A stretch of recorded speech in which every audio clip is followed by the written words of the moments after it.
السلام عليكم ورحمة الله وبركاته. الحمد لله على إحسانه وشكر له على توفيقه وامتنانه، وأشهد أن لا إله إلا الله وحده لا شريك له تعظيما لشأنه، وأشهد أن محمدا عبده ورسوله داعي إلى رضوانه وعلى آله وأصحابه وإخوانه. أما بعد. إخواني في الله, we're continuing our lecture series regarding the scholars that came from the land of Muslim Spain and Portugal, the scholars from the land of Andalus. Ikhwani fillah, sometimes the brothers or the sisters or the ones watching might be surprised, why do we keep talking about the scholars and the ulama? Number one, Ikhwani fillah, know that the ulama, they have a great position in our religion. Allah subhanahu wa ta'ala, He says in the Quran, إِنَّمَا يَخْشَى اللَّهَ مِنْ عِبَادِهِ الْعُلَمَاء. The ones who fear Allah and the ones who are closest to Allah Azza wa Jal are the scholars. Allah subhanahu wa ta'ala, in the greatest witness in the Quran, the greatest shahada in the Quran, He pairs Himself, or He mentions Himself with the angels. He mentions Himself, astaghfirullah, He mentions Himself with the angels and with the ulama. Allah subhanahu wa ta'ala, He says, شَهِدَ اللَّهُ أَنَّهُ لَا إِلَهَ إِلَّا هُ وَالْمَلَائِكَةُ وَأُولُو الْعِلْمِ قَائِمًا بِالْقِسْطِ. That Allah bears witness, and so do the angels, and so do the scholars, that there is none to be worshipped except He, Allah subhanahu wa ta'ala. So the scholars, ikhwani fillah, they have a great position in our deen. And you find many scholars have authored books about the scholars so that we can take them as an example. We can take them as an example. For example, one of the greatest of the scholars is called Al-Izz ibn Abi Salam, Sultan al-Ulama. This man, Sultan al-Ulama, was imprisoned by one of the grandsons of Salahuddin Ayyubi. He imprisons this Imam Sultan al-Ulama because he had given Jerusalem back to the Christians after Salahuddin al-Ayyubi had occupied it. Imagine one of his grandsons had the audacity, had the betrayal to give it back to the Crusaders. So he imprisoned Al-Izz ibn Abi Salam. And he says to the Crusaders, I have imprisoned, this is one of the great ulama I've imprisoned. The Crusaders looked at him mockingly. They said, Wallahi, if this was one of our monks or one of our priests, will be washing his legs and his hands and drinking from that water, for the respect that they have or they want to have for such. So ikhwani fillah, the scholars, they have a great position in our deen. So it's important for us as Muslims, in the lectures, learn about the scholars that you do not know. Do you know the scholars from the Sahaba? The Abadila. Who are the Abadila? Do you know the 7 fuqaha from Medina? Do you know the 4 imams of fiqh? Do you know the authors of the 6 books of hadith? Do you know the 7 qurra? So it's very important, ikhwani fillah, to study the scholars. And this history of Andalus is 800 years. Most of us have never heard of Andalus. The only Andalus you know is the La Liga, where you're watching Barcelona and Valencia and Madrid and all these names. But you do not know that this was for 800 years plus history for us as Muslims. The current occupiers of Spain and Portugal are there only for 500 years. We were there for 800 years. It is a glorified history that we should study, and more so regarding the scholars that appeared in this land. Ikhwani fillah, our scholar for tonight is a man known as Abu Bakr ibn al-Araby. Abu Bakr ibn al-Araby. For benefit, ikhwani fillah, there are 2 Ibn Arabis. The same way we said there are 2 Ibn Rushd, there are 2 Imam al-Shatibi, there's also 2 Ibn Araby. And this is the most important to differentiate. One Ibn Araby is one of the greatest scholars of Islam from the Malikiyah. The other Ibn Araby is a crazy extremist Sufi that the scholars have considered a kafir, a murtad, an apostate from the deen of Allah Azza wa Jal. So it's very important for you as a student of knowledge to know the difference, so that you're aware, this is not that Ibn Araby the kafir, this is Ibn Araby al-Maliki. So there are 2 Ibn Arabis. We'll talk about the Maliki, then if we have time at the end of the lecture, we'll talk about the Sufi Ibn Araby, the Halik, the one who apostated from the deen of Allah Azza wa Jal, according to most of the scholars. This man, the one who talking about the great scholar Abu Bakr ibn Araby, his name is Muhammad ibn Abdullah ibn Muhammad ibn Abdullah ibn Ahmad al-Ma'afiri al-Maliki al-Andalusi wal-Ishbili rahimahullah. Muhammad ibn Abdullah, the same as the name of the Prophet ﷺ, and the same as the name of someone who's coming at the end of the times. Who is that? The Mahdi. Also the Mahdi is called Muhammad ibn Abdullah. And this is something that many Muslims in the world, they use the name, or the most popular name is the name of our beloved Prophet Muhammad sallallahu alayhi wasallam. So his name is Muhammad ibn Abdullah ibn Muhammad ibn Abdullah ibn Ahmad al-Ma'afiri. He's from the tribe of Ma'afiri from Yemen. Al-Andalus, he comes from Andalus. Al-Maliki, he follows the madhab of Imam Malik. Al-Ishbili, he comes from Sevilla, from Ishbilia. Sevilla is one of the southern cities of Andalus. Born in the year 468 of the Hijri calendar. 5 years after the death of Imam Ibn Abdul Barr and Imam Al-Khatib Al-Baghdadi that we mentioned previously. He was born in the year 468 of the Hijri calendar. His father, Ikhwani Fillah, was one of the ministers at the time of Mu'tamid al-Allah ibn Abbad. We mentioned an interesting story about Al-Mu'tamid al-Allah ibn Abbad when we were talking about Andalus. This is the man, one day, his daughter or his wife sees people playing in the mud. And she wishes also to play in the mud. So the king is like, my daughter or my wife, I don't remember the exact, says my daughter cannot play in the same mud as the common people. So he buys the most expensive soil he can find. And he mixes it with perfume and mixes it with this amber. Amber is one of the most expensive perfumes, also it comes from the sperm whale. He mixes a nice concoction of this sand, of this mud, and says play. So she plays for like 2 days, 3 days, then she gets bored. It's a wife, yes. She gets bored. One of the most expensive mud in Islamic history. The Muslims, Arabs especially, they still know how to waste money. They still know how to waste money. They create their Jannah in this world. They read the Quran, what Allah subhanahu wa ta'ala has mentioned about Jannah, and the Hur al-Ain, and the Qusur, and the Jannat, and they want to recreate it in this world. So the Arabs, some of them, they live a very opulent life, a very life of israf. Years later, Al-Mu'tamid al-Allah ibn Abbad, he was thrown, he was removed from power, and he was expelled to Morocco. Then the women, sometimes they forget, and this is an attribute that women have to fight. It's a weakness that they have. So she says, you have never done for me anything good. I've never seen anything good from you. And he looks at her, what about that mud I bought for you? Then she keeps her head in shame, remembering that mud that the husband bought for her. And this is something, that our sisters need to fight. You cannot claim that Allah created you in this manner. Always praise your husband, thank him for the smallest things that he do to you. Don't just say, you've never done. Don't talk out of emotion, because that emotion is the reason that the majority of the people in the hellfire are women. For this reason, يَكْفُرُونَ الْعَشِيرَةِ. So he was born during this time, 468. His father was the minister for this man who bought the mud, Al-Mu'tamid al-Allah ibn Abbad in Ishbilia. Then he memorized the Quran when he was only 9 years of age.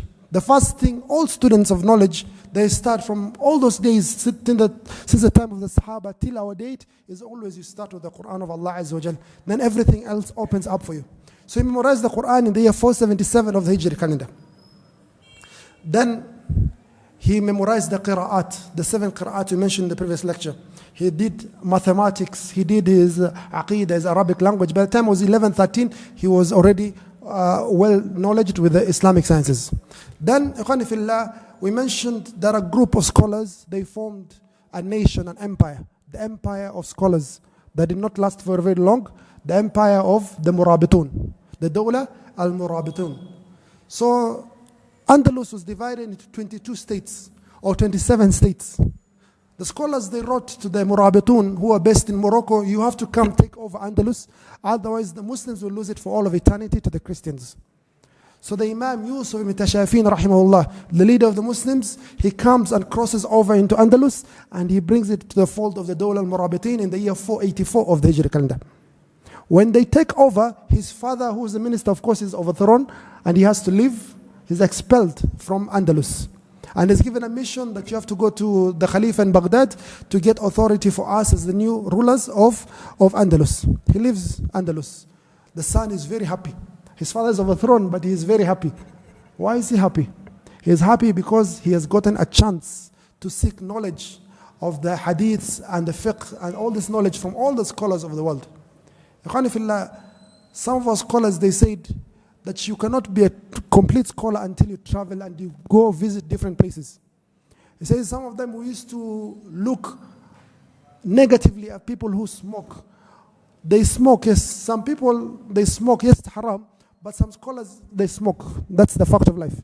So he says, we traveled all the way to India and we took hadith from the scholars of India, and our Shaykh is teaching us Sahih Bukhari and he's taking his cigarette.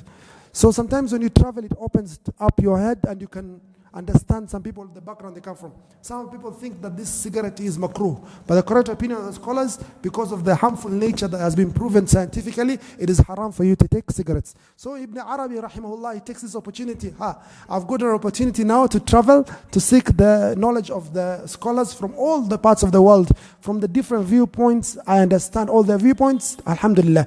No one from the land of Andalus has traveled before. People in Andalus, it was very difficult to travel, except Abu Walid al-Baji, who was the most famous. Many scholars have not been able to travel because of the political issues in North Africa. It was difficult to travel all the way from Andalus to travel to the Islamic world in the East, in the Middle East. So he travels when he was only 17 years of age, born in the year 468. So he traveled in the year 485 of the Hijri calendar. And his father accompanied him in his journey, Khanifillah. And this is one of the great things. When a father is there for his son's upbringing, those sons end up to be great people. Look, when you get time online, look at the story of someone called Ibn Abi Hatim. Ibn Abi Hatim traveled with his father, Abu Hatim al-Razi, for many years. And he became one of the greatest scholars of his time. Imam Abu Hatim passed away in the year 277. The son passed away in the year 327. It's always good, Ikhwanifillah, spend time with the children and more so with your sons. Don't leave your sons to these teachers. Don't leave your sons to this education system. You be the first teacher. You be the one who they learn most of the things. Because the son always wants to be like the father. The son always wants to be the father. However much they disagree with the father, however much they fight with the father and they have disagreements, you'll find the son and the father, they have a lot of similarity. Are we together? So always be there for you, for your son. So he travels with his son. They go to Alexandria in Egypt. He stays there for a while, but he does not like it. Why? Because the Ismailis, they have taken over North Africa. The Ismailis, the Aga Khan, as we know here in Kenya, were one of the most extremist sects that have ever appeared in Islamic history. A sect so evil, they will kill you for praying Salatul Taraweeh. You'll be killed because you have Sahih Bukhari. You'll be killed because your name is Aisha, Abu Bakr, or Umar. They killed many of the ulama, the Salihin. An evil empire that was leading North Africa and more so Egypt in that time. He did not like it at all. So he leaves Alexandria and he goes to Syria, Damascus, and then to Al-Quds, Bayt al-Maqdis, Jerusalem. He stays in Jerusalem for 3 years, 40 months he spends in Jerusalem, learning under the scholars and worshipping Allah subhanahu wa ta'ala. Ikhwani fillah, this is one of the last scholars who visited Bayt al-Maqdis before it was taken by the Crusaders in the first crusade. The one who describes Al-Quds before it was taken by the Crusaders is this Imam Ibn Araby. He describes this in detail. He says, I've never seen women like the women of Nablus. Nablus is in West Bank. Says those women, they keep to the houses and they have their respect. The only time they come out of the houses in the week is on Fridays. No one knows about them. No one hears about them. They're very respectful and closed off from society. He says, this is the best women I saw. So he describes Bayt al-Maqdis. Then he leaves, after spending 3 years, he wants to go for Hajj. But he passes Baghdad first. When he leaves Syria, the next country is Iraq. So he goes to Iraq, spends a few months in Baghdad, then he goes to Hajj with his father. He says, when I went for Hajj, I went to the well of Zamzam, and I made sure to drink for the water of Zamzam. The Prophet ﷺ, he says, Ma'u Zamzam lima shuribalah. The water of Zamzam is for the niyyah or the intention that you drink it with. So he says, I drank from the water of Zamzam and I asked, oh Allah, grant me knowledge. Oh Allah, grant me knowledge. He says, later I regretted this dua. I wish I asked Allah subhanahu wa ta'ala not for knowledge, but for deeds accompanying this knowledge. Knowledge is very beneficial, but the purpose of knowledge is al-amalu as-salih. The purpose of you having that knowledge is to change your worship, to improve your worship with Allah, your character with other people. So he wished that he made that dua, oh Allah, grant me knowledge and action, or grant me action of the knowledge that I get. Are we together? But the best dua, Fillah, that is made in Zamzam, when you drink Zamzam, who knows the best dua? I mentioned it a long time ago. This is the dua of Imam Abdullah ibn Mubarak al-Marwazi rahimahullah. He says, oh Allah, I drink from this water of Zamzam to relieve my thirst on the day of judgment. I drink from this water of Zamzam to relieve myself on the day of judgment from thirst. The day of judgment, people will be sweating and standing before Allah for a day that is equivalent to 50,000 years. So it's the best dua. He says, I drank from the well of Zamzam. Then I went back to Iraq, to Baghdad, and I studied under the Imam Abu Hamid al-Ghazali, rahimahullah. Abu Hamid is one of the great scholars or great authors. Of course, he had many mistakes. May Allah forgive him. He learned under him. Then he went back to Alexandria with his father. All this time with his father, seeking knowledge with his father. What a nice time to spend with your father. How will such a child forget the memories he has built with the father? And that is the greatest sadaqah for everything the child does. Every book or every student or every knowledge the child gives out, of course the ajr goes back to the father. And the person will enter Jannah. Hadith mentioned by Prophet ﷺ. He continues going up in Jannah. He's rising higher in Jannah. He says, Ya Rab, anna li hadi. Oh Allah, how am I getting every time going higher? He says, because of your son who was after you. Bi-istighfari waladika ba'dak. Because of your child after you was making istighfar for you. Or because your child after you was also making something else. Sadaqatun jari wa ilmun yuntafa'u bih. But he mentioned the hadith, the child was making istighfar for you. So, Ikhwani fillah, these children are amana. Look after your children, more so your boys, make them great leaders. They're the ones. Tell them you're the one who is going to bring victory to the Muslims. You're the one who's going to finish Benjamin Netanyahu and the likes. You're the one who's going to bring Al-Aqsa back to the fold of Muslims. Inculcate this belief in them from the young age, and they shall be great leaders, not only mentioned in our times, but of all history. Are we together? So Ibn al-Araby, rahimahullah, he goes back to Iskandariya, and his father passes away in the year 493 of the Hijri calendar. In the year 495, he goes back to Andalus, and he becomes the Qadi of Ishbilia, of Sevilla, and he becomes one of the foremost umda fi madhab Imam Malik, one of the pillars or one of the reference points for the madhab of Imam Malik bin Anas, rahimahullah. He continues being a judge. He leaves judge after a while. He goes to Qurtuba, spends time there. Then fitna happens. That is something shameful. Is sometimes there is a lot of jealousy amongst people. Even so amongst people of knowledge. So sometimes you find scholars, they gang up on each other or against each other. So he had a lot of fitna. The same fitna happened to Imam Bukhari until he wished to die, and he died because of that fitna. Muhammad ibn Yahya al-Dhuhli brought a lot of fitna against Imam Bukhari until Imam Bukhari wished to leave this world, and he died upon a state of sorrow and a lot of heartbreak.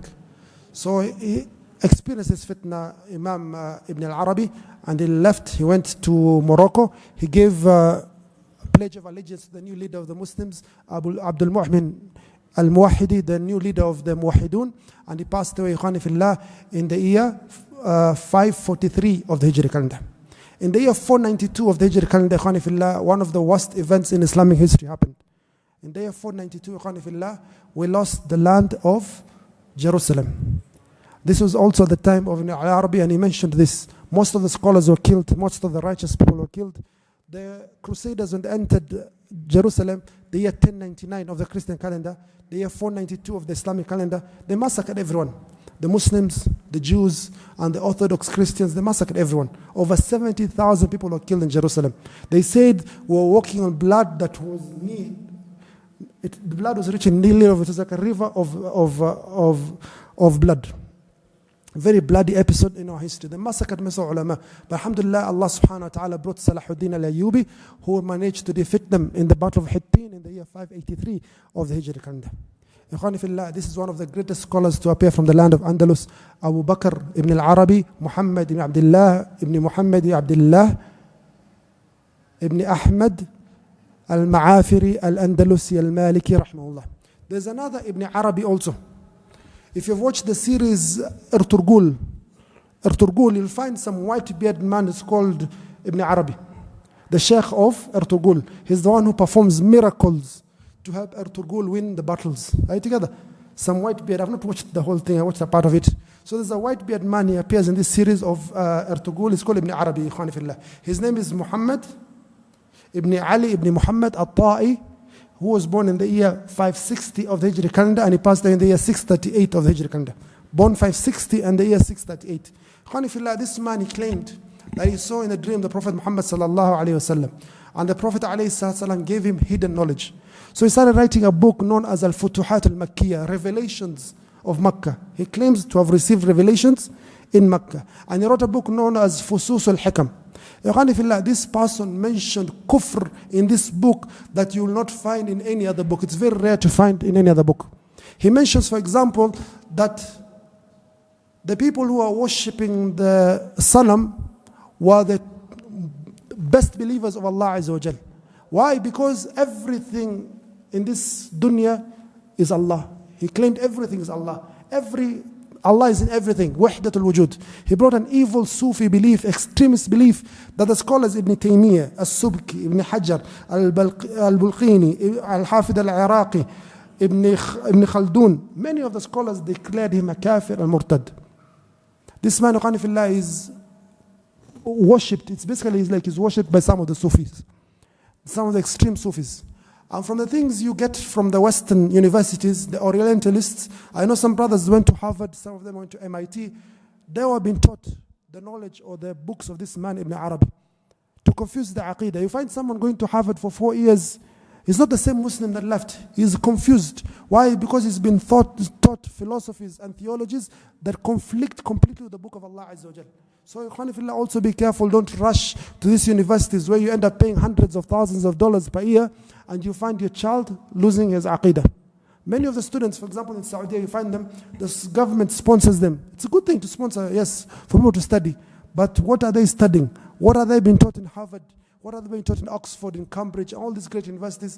They are taught from this aqidah of this man, Ibn Arabi, from people like Muslim al-Hallaj, from people al-Ma'arri, people who the scholars are declared kafir al-murtad. So, this is a beneficial knowledge for us to know.